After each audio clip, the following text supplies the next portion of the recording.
자, 여러분 이어서 작전을 시작할 텐데요. 오늘의 작전은 좀 세계적인 이슈를 한번 보도록 하겠습니다. 그러면서 유가 이야기를 좀 해보겠고요. 종목으로는 SOL, 지금 프리마켓에서도 한 1%대 상승이 나오고 있는 SOL까지 가보도록 하겠습니다. 제목은 미군의 베네수엘라 공격 임박입니다. 그런데 잘 아시다시피 베네수엘라는 어마어마한 이 산유국입니다. 자, 그렇게 되면 유가라는 부분도 함께 건드릴 수가 있기 때문에 그 속내를 좀 살펴봐야 되겠다. 그리고 마지막으로는 SOL 분석도 해볼 텐데요. 어저께 좀 깜짝 놀라셨죠. 이게 오를 일이 없는데 SOL만 홀로 7%대 양봉을 세우면서 어제장에서 버티고 있었습니다. 뭐 리포트들도 몇 개 나왔더라고요. 이게 급락한 뒤에 유가가 떨어져서 바닥 확인 후에 올라가기 때문에 정제 마진이 아마 상상 초월로 좋아질 것이다. 그 초점을 좀 맞췄던 것 같은데 저는 약간 좀 다르게 보고 있습니다. 왜냐하면 지금 이 베네수엘라 이슈가 꽤 커지면 커질 수도 있습니다. 계속해서 지금 미국 쪽에서 나오는 것이 베네수엘라 본토 공습, 본토 공격이 임박했다는 그런 소식들인데요. 그 남미 카리브 해상으로 좀 가보면 항공모함이 이미 가 있고요. B-1B라고 하죠. 그 폭격기 뭐 싹 다 거기에다가 미 해병대는 24시간 대기 명령이 좀 떨어진 상황이고 F-35도 지금 완전히 출격 준비가 다 돼 있고 거의 전쟁 준비입니다. 이제 이걸 싹 다 해놓고 트럼프의 마지막 명령을 좀 기다리고 있는 거거든요. 근데 항상 보면 트럼프는 행동을 가장 안 하던가 변형되게 하죠. 그 사이에 협박을 해서 이제 딜을 치는 그런 스타일이기는 한데, 자, 왜 지금 트럼프는 베네수엘라를 공격하려고 하는가? 자기가 대통령 됐을 때부터 베네수엘라 얘기했고, 베네수엘라에 있는 현재 이 마두로 정부 있지 않습니까? 마두로 정권을 교체하겠다 그러면서 계속 말로 이제 타코가 될지 안 될지 모르겠지만 베네수엘라에 곧 지상작전 간다, 베네수엘라를 곧 칠 거다 이제 계속 이야기를 하고 있습니다. 자, 그러니까 좀 이게 뜨악한 것이요. 미국이 뭐 제 아무리 미국이라 하더라도 멀쩡하게 있는 베네수엘라라는 고기를 그 정부인, 그 친중 정부인 마두로 정권이 마음에 안 든다고 뭐 공격하면 그게 되겠습니까?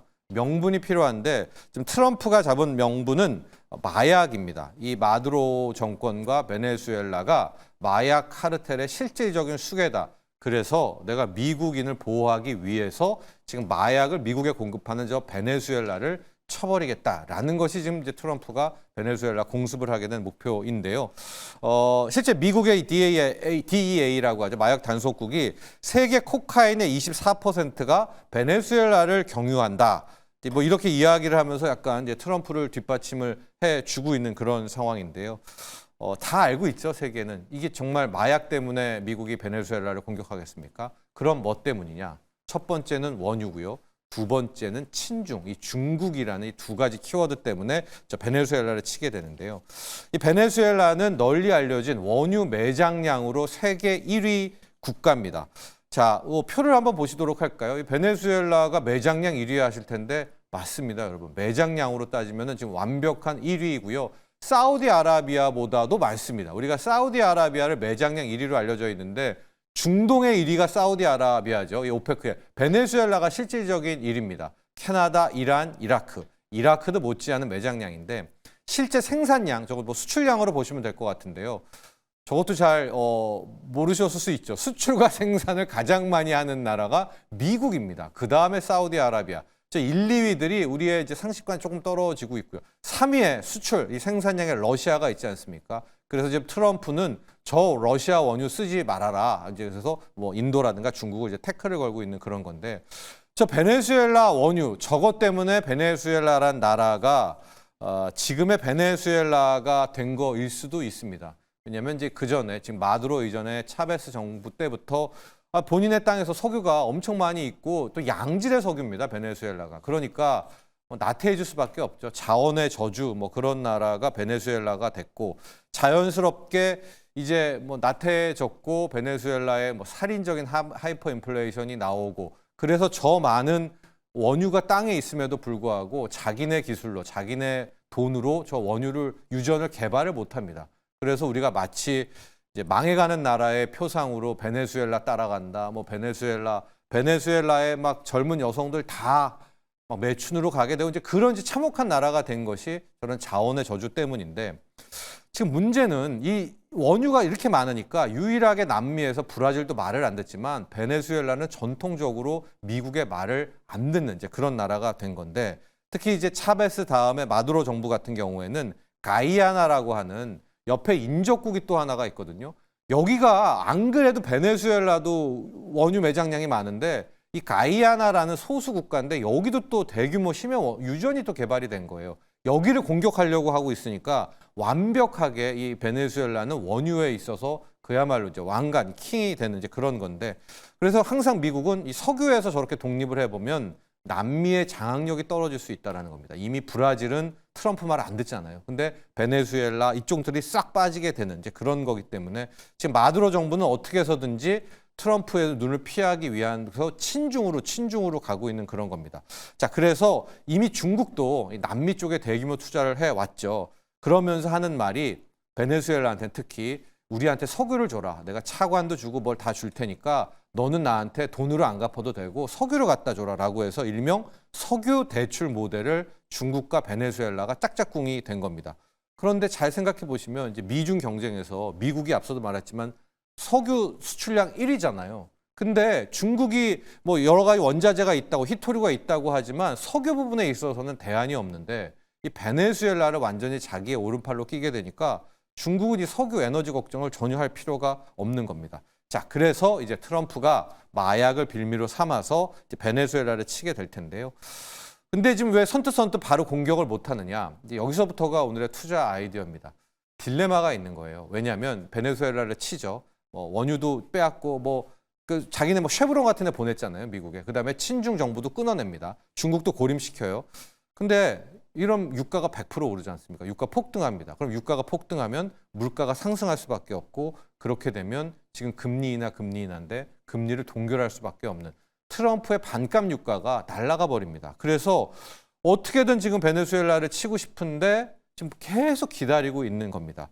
그러면서 생각해낸 방법이 이건 이제 저의 뭐 뇌피셜이기도 한데 그러면 어떤 방법이 있을까? 일단은 셧다운을 더 끌고 가자. 그래서 증시를 의도적으로 조정을 하게 되면 미국은 주식 채권 자금이 왔다 갔다 하지 않습니까? 주식에서 돈이 빠져나와서 채권으로 가서 일단 연준과는 상관없이 시장 금리죠. 국채 금리를 떨어뜨리는 방법. 그래 놓고 베네수엘라를 갖다 치자. 뭐 이렇게 대한 계획을 삼아 볼 수 있다라는 겁니다. 그래서 간밤에도 어떤 현상이 나왔냐면요. 달러 인덱스가 100이 넘는 달러 강세고요. 라는 상황이 나왔는데 오히려 이 국채 금리는 떨어졌어요. 이 4.03으로 오히려 10년물 금리가 떨어지는 현상이 나오고 있거든요. 그건 왜냐? 증시가 빠지면서 이제 돈들이 드디어 미 국채 시장으로 조금씩 옮겨가고 있기 때문에 저는 이렇게 미국의 뭐 기준금리, 연준은 몰라도 국채 금리가 떨어지는 상황이 나온다면 트럼프는 분명히 베네수엘라를 칠 수밖에 없다. 저 그림에 나오고 있는 건 뭐냐면 저 옆에 저 가이아나라는 나라가 대박을 터졌어요. 진짜 인구도 작고 조그만데 저기를 지금 이제 저기 그 마두로가 또 먹으려고 달려들고 있습니다. 저기까지 빠지면은 빼가면은 베네수엘라와 저쪽에 유전 라인은 엄청난 건데 저건 중국이 또 다 먹는 거 아니겠습니까? 저거를 두고 볼 수는 없다. 하고 저 인근 보세요. 이미 콜롬비아, 브라질 싹 다 친중입니다. 하고 우리 그 넷플릭스로 알려진 저 수리남도 옆에 있잖아요. 그 베네수엘라가 지금 왜 마약의 집결지가 됐냐면 그 수리남을 잠깐 보시면 알겠지만 마약이 우리는 여기서 만들면 거기서 바로 배포하고 그런 줄 아는데 그렇지가 않고 일단 한번 다 헤드쿼터로 모입니다. 그게 지금 베네수엘라가 되고 있다는 거거든요. 거기서 다시 쏴주는 과거에 수리남에 뭐 여기 모였다가 가지 않았습니까? 이제 그런 상황이 되고 있어서 저는 곧 베네수엘라 공습을 할 수 있다. 그래서 이제 S-오일을 좀 봐야 됩니다. 우리 국내 증시에는 우리에는 뭐 현대오일뱅크, 뭐 SK 등등이 있지만 상장된 거, 제대로 상장된 정유사는 S-오일밖에 없는 상황이고요. 어떤 점에 초점을 맞췄냐면 그때 유가가 배럴당 57달러 떨어졌을 때 외국인이 막 S-오일을 그때부터 사들이면서 약간 쌍바닥론이 나오지 않았습니까? 국제 유가에. 그런데 만에 하나 이제 안 칠 수도 있지만 트럼프가 베네수엘라를 공습을 한다. 유가 그대로 65달러, 70달러까지 날아갈 수가 있습니다. 자, 그런데 이미 정유주들은 57달러, 56달러를 한번 봤기 때문에 지금부터 상승이 되면 정제 마진이 급반등을 하게 되는 상황이거든요. 지난 5월에도 55달러 갔다가 60달러 올 때 굉장히 주가도 좋았고 정제 마진도 좋았었던 상황이어서 지금 57달러 찍고 60달러 그 이상으로만 올라가도 저는 정유주에 꽤 많은 좀 이제 메리트가 있다 이렇게 보고 있습니다. 게다가 지금 SO에 보시면은 계속해서 이 외국인들의 수급이 꽤 괜찮습니다. 여기 놓고 보시면 외국인들이 지금 이미 한 76%, 76% 가지고 있는데 이게 지금 외국인 순매수거든요. 여기 보면 지난번 이 9월 때부터도 그랬고 크게 보면 5월 때부터인데 최근 들어서는 거의 그 SOE를 사들이고 있습니다. 기관도 어제도 그랬고 거의 9월부터 놓고 보면 기관 외국인의 쌍끌이 매수가 지금 SOE에 들어가고 있어요. 이것은 이미 시장은 정제 마진도 정제 마진이지만 유가가 튈 일이 남았다라는 거가 있습니다. 자, 아직 확언할 수는 없습니다만 여러분이 이제 베네수엘라라는 나라에 좀 관심을 갖고 트럼프가 공격할 때는 유가 급등, 그렇다면 정유주들이 그간에 꽤 소외를 받았었지만 잊혀진 정유주들에 대한 관심도 한번 가져보자라고 해서 SOL에 대한 이야기까지도 해봤습니다.